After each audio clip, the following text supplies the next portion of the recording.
আজ আপনাদের সাথে আমি শেয়ার করব পাখিকে হ্যান্ড ফিডিং কিভাবে করতে হয় এবং কতটুকু কি পরিমাণে খাওয়ালে পাখি সুস্থ এবং ভালো থাকে, এবং হ্যান্ড ফিডিং ফর্মুলাটা কি পরিমাণ পাতলা বা ঘন করতে হয় তা আপনাদের সাথে আমি শেয়ার করব।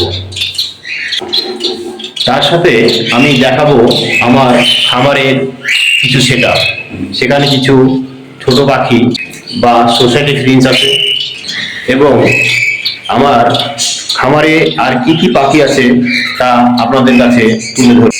আজকে ব্রিডিং এর জন্য আমার সেটআপের ককটেল পাখিগুলো এবং কোন পাখির নেস্টিং বক্স গুলো লাগাবো, এবং নেস্টিং বক্সের ভিতর আমি কি কি দিচ্ছি এবং কিভাবে লাগাচ্ছি তা আপনাদের সাথে আজ আমি শেয়ার করব। প্রথমে আমি দেখাচ্ছি আমার সেটআপের সবচেয়ে ছোট্ট এবং খুব সুন্দর কিছু পাখি, যা সোসাইটি ফ্রিন্স বা বেঙ্গলি ফ্রিন্স নামে পরিচিত। এবং আমার কাছে কিছু লাভ বার্ড পাখি আছে, সেগুলো সব পাখি আপনাকে দেখাবো। এবং আগে বেঙ্গলি পাখিগুলো আপনাদের দেখাই, এরপরে আমাদের হ্যান্ড ফিডিং ফর্মুলা কিভাবে তৈরি করব এবং কিভাবে বাচ্চাদের হ্যান্ড ফিডিং করাবো সেগুলো আপনাদেরকে আমি দেখাবো। এই জন্য আমাদের এসিআর বার্ডস টিভি চ্যানেলটি ফলো করুন, এবং অবশ্যই যারা সাবস্ক্রাইব করেননি তারা অবশ্যই চ্যানেলটি সাবস্ক্রাইব করে বেল আইকনটি বাজিয়ে রাখুন প্রতিদিন এবং প্রতিনিয়ত পাখির বিভিন্ন ধরনের আপডেট ভিডিও পেতে। তো চলুন দেখি আমাদের হ্যান্ড ফিডিং ফর্মুলা কিভাবে তৈরি করব, কেমন টেম্পারেচারে পানি থাকতে হবে, কিভাবে পানিটা গোলাতে হবে, কিভাবে হ্যান্ড ফিডিংটা খাওয়াতে হবে, তা সবকিছুই এই ভিডিওতে আপনি জানতে পারবেন। তাই অবশ্যই আমাদের চ্যানেলটি অবশ্যই সাবস্ক্রাইব করুন, এবং আপনারা লাইক শেয়ার কমেন্ট করে পাশে থাকবেন। এই ছোট পাখিগুলো দেখছেন, যার নাম সোসাইটি ফ্রিন্স। অনেকে এগুলোকে পোস্টারিং ফ্রিন্স বা পেয়ার বলে থাকে। আসলে এই পাখিগুলো অত্যন্ত চমৎকারভাবে ছোট প্রজাতির যত ফ্রিন্স আছে, যেমন গোল্ডিয়ান, আউল, কাঠঠোঁট, এদের ডিম অতি সহজে তারা ফুটিয়ে বাচ্চা তোলে, এবং তারা অত্যন্ত যত্ন সহকারে বাচ্চাদের বড় করে তোলে। এজন্যেই সকল বিড়ালদের অত্যন্ত পছন্দের পাখির তালিকায় এই সোসাইটি ফ্রিন্স জায়গা করে নিয়েছে। অত্যন্ত চঞ্চল প্রকৃতির এই পাখিটি আসলে অনেক সুন্দর।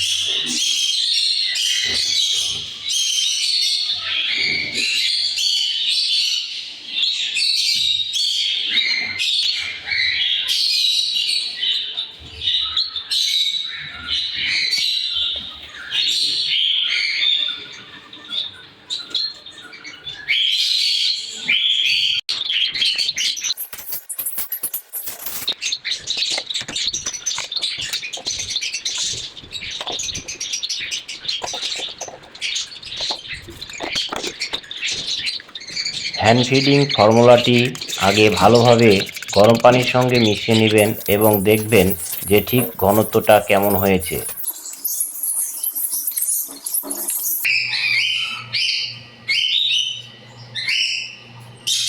এবং হ্যান্ড ফিডিং ফর্মুলা রেডি হয়ে গেলে তার তাপমাত্রা কতটুকু আছে আপনি হাত দিয়ে তা চেক করে দেখতে পারেন।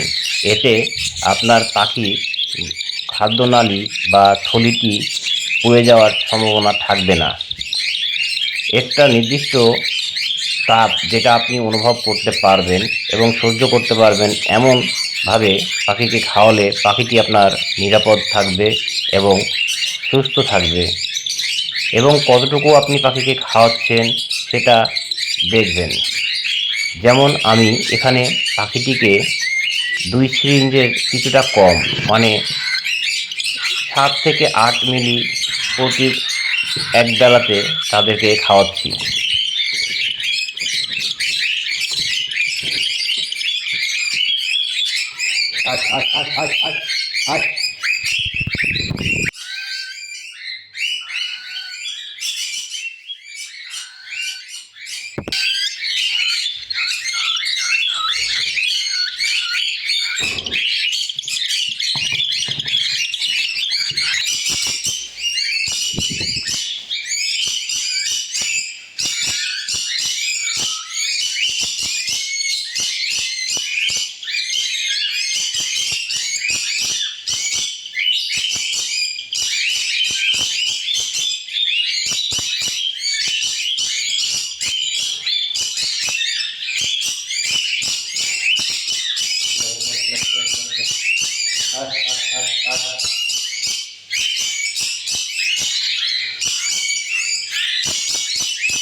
ইংলিশ কোনো পাখি, এটা কোনো ইংলিশ কোনো পাখি জোড়া আছে।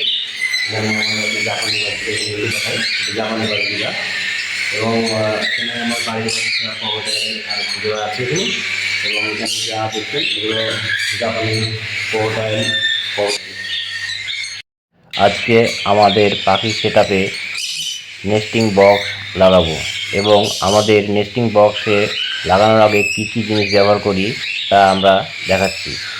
এটা হচ্ছে হলুদ, তেজপাতা এবং লং।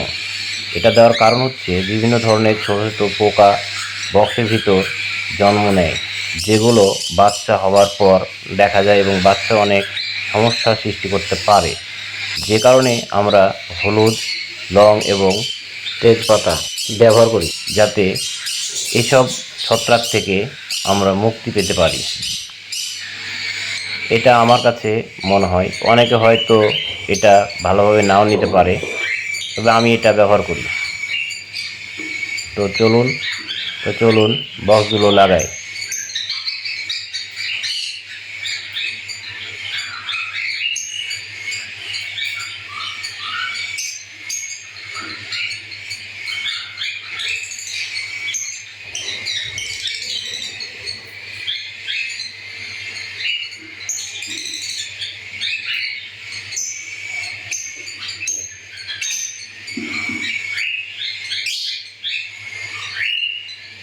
এই যে আমার হাতে দেখছেন, এগুলো হচ্ছে হলুদ, লং, এগুলো আমি বক্সের ভিতরে দিব। তো চলুন বক্সগুলো লাগানোর কাজ শেষ করি। দেখতে থাকুন আমাদের ভিডিওর সাথে।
অবশ্যই আমার আজকে পাখির বক্সগুলো সেটা দেওয়া কমপ্লিট হলো।